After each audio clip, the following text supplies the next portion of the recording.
Jantar మంతర్లో CJP నిరసనలు, పార్లమెంట్లో విపక్షాల ఆందోళనలు. ఢిల్లీ డైరీలో 5వ రోజు సేమ్ సీన్. అయితే 4 రోజులుగా 2 నిమిషాల్లోనే వాయిదా పడుతున్న లోక్సభ తొలిసారి 10 నిమిషాల పాటు సాగింది. అటు రాజ్యసభలో వందే మాతరం బిల్ని కేంద్రం ప్రవేశపెట్టింది. మరోవైపు జెన్జీ నిరసనలు విరమింపచేసేందుకు సీరియస్గా రంగంలోకి దిగిన మోదీ సర్కార్ సీజేపీ ప్రతినిధులతో చర్చలు జరిపింది. మరి జెనెక్స్ వర్సెస్ జెన్జీ టాక్స్ లో ఏం తేలింది? నెక్స్ట్ స్టెప్ ఏంటి?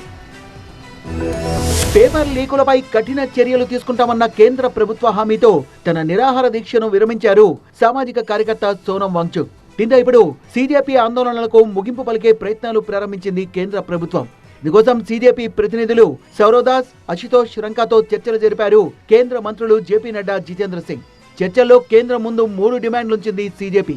కేంద్ర విద్యాశాఖ మంత్రి ధర్మేంద్ర ప్రధాన్ రాజీనామా, పేపర్ లీక్ల కారణంగా ఆత్మహత్య చేసుకున్న విద్యార్థుల కుటుంబాలకు ₹1 కోటి పరిహారం, విద్యార్థులపై కేసులు ఎత్తివేయడం వంటివి ఇందులో ఉన్నాయి.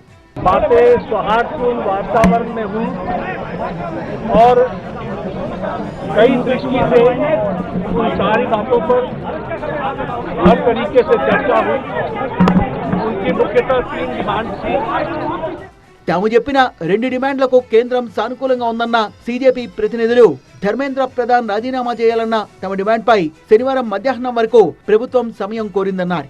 కేంద్ర ప్రభుత్వం త్వరలోనే ధర్మేంద్ర ప్రధాన్ ను పదవి నుంచి తొలగిస్తుందని తాము ఆశిస్తున్నట్టు చెప్పారు. నీట్ పేపర్ లీక్ వ్యవహారంలో విద్యాశాఖ మంత్రి రాజీనామా తప్ప మరేదీ ఆమోదయోగ్యం కాదని మరోసారి స్పష్టం చేసింది సీజేపీ. అది నెరవేరకపోతే ఉద్యమం మరింత తీవ్రం చేస్తామని హెచ్చరించింది. మరోవైపు నీట్ పేపర్ లీక్ పై వరుసగా 5వ రోజు పార్లమెంట్ ఉభయ సభలు విపక్షాల ఆందోళనలతో దద్దరిల్లాయి. ధర్మేంద్ర ప్రధాన్ రాజీనామా చేయాలంటూ విపక్ష ఎంపీలు తమ ఆందోళనల్ని కొనసాగించారు. వెల్లోకి దూసుకొచ్చి నినాదాలు చేశారు. ధర్మేంద్ర ప్రధాన్ రాజీనామా తర్వాతే చర్చను ప్రారంభించాలని డిమాండ్ చేశారు. విపక్ష ఎంపీల ఆందోళనతో ఉభయ సభలు సోమవారానికి వాయిదా పడ్డాయి. గత 4 రోజులుగా కేవలం వాయిదాలకు ముందు 2 నిమిషాలు మాత్రమే నడిచిన లోక్సభ శుక్రవారం 10 నిమిషాల పాటు కొనసాగింది.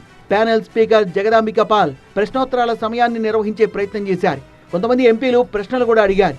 కేంద్ర మంత్రి నిత్యానంద రాయ్ జాతీయ గేయం వందే మాతరంపై బిల్లును రాజ్యసభలో ప్రవేశపెట్టారు. బిల్లు ప్రకారం వందే మాతరాన్ని అవమానించినా, ఆలపిస్తుండగా ఆటంకం కలిగించినా నేరంగా పరిగణించేలా చట్టం చేయనున్నారు.